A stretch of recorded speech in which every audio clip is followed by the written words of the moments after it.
Hypertension का मतलब होता है ब्लड प्रेशर का बढ़ जाना।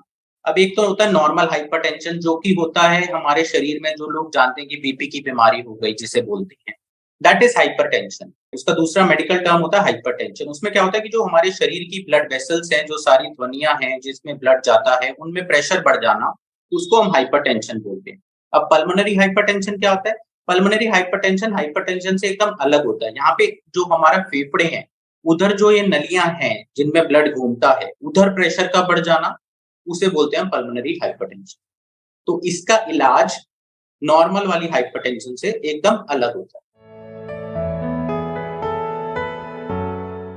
हर किसी के घर में कोई ना कोई होता है जिसको बीपी की बीमारी होती है, तो वो होता है हाइपरटेंशन जिसमें क्या होता है कि हमारे शरीर की बाकी सारी नलियों में ब्लड प्रेशर का प्रभाव पड़ गया है या ब्लड काफ़ी तेज़ी से बह रहा है, उसे हम बोलते हैं ब्लड प्रेशर का बीमारी या हाइपरटेंशन जिसमें हमारा सर दर्द होता है और किडनीज़ डैमेज हो जाती हैं ब्लड प्रेशर के कारण, हार्ट डैमेज हो जाता है, तो वो है हमारा हाइपरटेंशन एकदम अलग चीज़। पल्मोनरी हाइपरटेंशन मतलब फेफड़े की जो हमारी ब्लड वेसल्स हैं, जहाँ पे ब्लड प्रभाव बहता है, वहाँ पे प्रेशर का बढ़ जाना हमारे फेफड़ों की नलियों में, उसको बोलते हैं हम पल्मोनरी हाइपरटेंशन। तो पल्मोनरी हाइपरटेंशन में नॉर्मल हाइपरटेंशन वाले सिम्पटम्स नहीं होंगे। पल्मोनरी हाइपरटेंशन में फेफड़े और हार्ट से रिलेटेड दिक्कतें होंगी। पल्मोनरी हाइपरटेंशन के 4 स्टेजेस होते हैं जिसमें पहली स्टेज तो चालू उधर से होती है कि जब पेशेंट को महसूस ही नहीं हो रहा कि उसका साँस फूलता है या वो नॉर्मल अपने सारे काम कर पा रहा है बिना किसी साँस फूले, वो होती है पहली स्टेज। जैसे-जैसे पल्मोनरी हाइपरटेंशन बढ़ता चला जाता है, तब आती है आगे की स्टेज कि पेशेंट अपने नॉर्मल काम भी नहीं कर पा रहा, उसको नॉर्मल काम करने पर साँस फूलने की परेशानी हो रही है।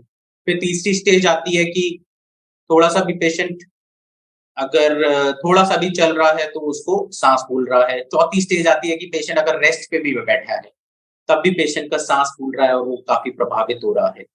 तो ये 4-5 स्टेजेस हैं जो पल्मोनरी हाइपरटेंशन में ऐसे आगे बढ़ती चली जाती है अगर हम पल्मोनरी हाइपरटेंशन को कंट्रोल नहीं करते तो। पल्मोनरी हाइपरटेंशन के कारण सबसे पहला कारण होता है जेनेटिक। जेनेटिक मतलब जैसे कि आनुवांशिक, ये हमारी हेरिडिटरी फैमिलीज़ में चल रहा है, किसी न किसी को पल्मोनरी हाइपरटेंशन है, एक कारण वो है। दूसरा कारण आ जाता है कि हमारे को फेफड़े की कोई बीमारी हो गई, जैसे हमें काला दमा हो गया, जो हमने काफ़ी बीड़ी सिगरेट पीकर अपने फेफड़ों को डैमेज कर लिया है, उसके कारण हो जाना। तीसरा कारण होता है अगर किसी का हार्ट बड़ा वीक है, तो उसके कारण पल्मोनरी हाइपरटेंशन हो जाता है कि फेफड़े में प्रेशर्स काफ़ी ज़्यादा बढ़ जाते हैं। चौथा कारण होता है कई सारे ऐसे इन्फेक्शंस होते हैं जैसे कि एचआईवी, हेपेटाइटिस के इन्फेक्शंस, लिवर की बीमारियाँ, किडनी की बीमारियाँ, काफ़ी ऐसी बीमारियाँ होती हैं जिसमें कि पल्मोनरी हाइपरटेंशन हो सकता है। तो कुल मिला के काफ़ी सारे कारण हैं पल्मोनरी हाइपरटेंशन के।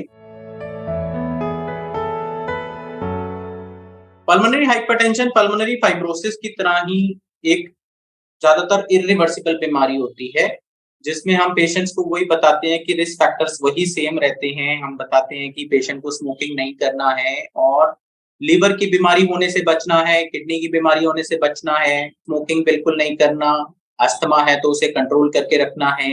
एक स्लीप एपनिया करके परेशानी होती है, कई लोगों को खर्राटे काफ़ी आते हैं, उन लोगों को पल्मोनरी हाइपरटेंशन होने का बड़ा खतरा रहता है, तो उससे बचना है, इन्फेक्शन से बचना है। तो ये कुछ दवाइयाँ भी होती हैं जिनसे पल्मोनरी हाइपरटेंशन हो सकता है।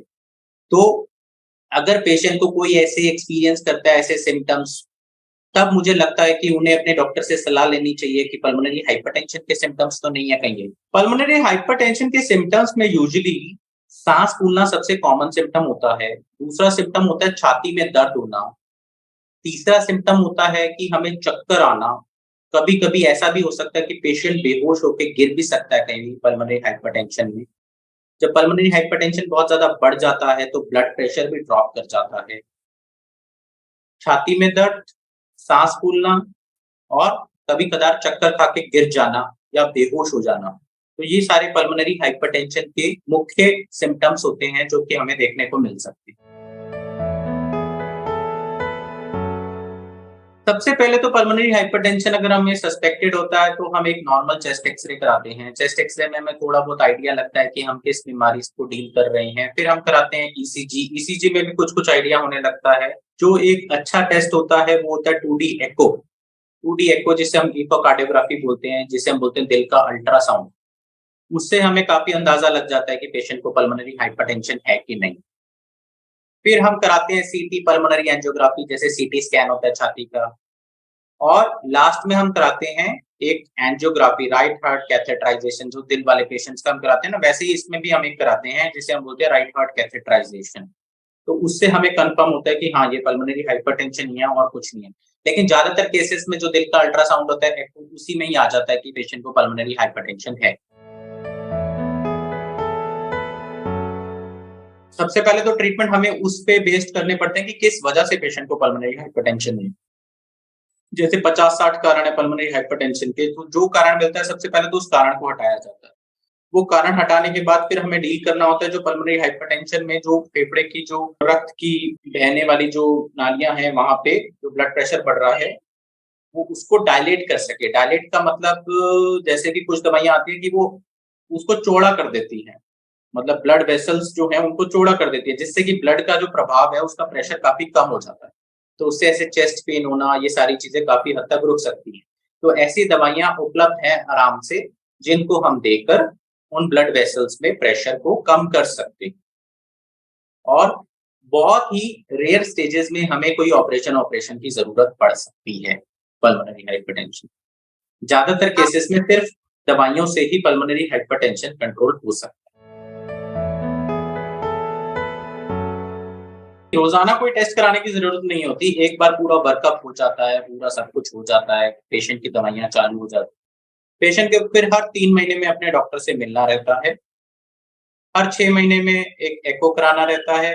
बस 3 महीने में एक अंतराल में अपने डॉक्टर से मिल सकते हैं वो, जो कि पल्मोनरी हाइपरटेंशन का उनका इलाज कर रहे हैं। हर 6 महीने में अपना एक एको करा के देख सकते हैं कि कितने पल्मोनरी प्रेशर्स चल रहे हैं। इस समय कितना प्रेशर्स चल रहा है उनके फेफड़े की नलियों में। ओके? तो ऐसा कुछ नहीं है कि हमें बार-बार कुछ-कुछ करके मतलब देखना पड़ता है। आराम से पेशेंट मैनेज हो जाता है। 3 मंथ भी अगर 3 महीने बाद भी अगर एक पेशेंट आता है, हर 3 पेशेंट्स को अपनी बड़ी देखभाल रखनी होती है। इन पेशेंट्स को ज़्यादा एक्सर्शन नहीं करना होता है। इन पेशेंट्स को ज़्यादा हेवी काम नहीं करने होते, जिससे कि हेवी काम अगर ये करेंगे, ज़्यादा एक्सर्ट करेंगे तो इनकी जान का खतरा भी बढ़ सकता है। तो सबसे पहला ध्यान ये रखना होता है कि इनको हेवी काम नहीं करने, ज़्यादा एक्सर्शन नहीं करना।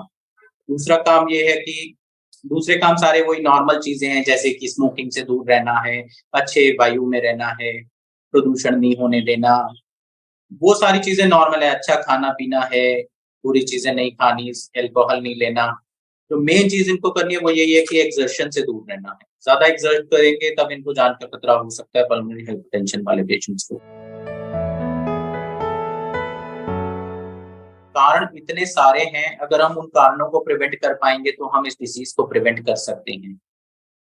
वो कारण ज़्यादातर प्रिवेंट करना इतना मुश्किल नहीं, काफ़ी मुश्किल रहता है। जैसे कि हर तरीके की बीमारी में अगर लीवर की बीमारी है, किडनी की बीमारी है, तो सारी ही बीमारियों में पल्मोनरी हाइपरटेंशन हो सकता है।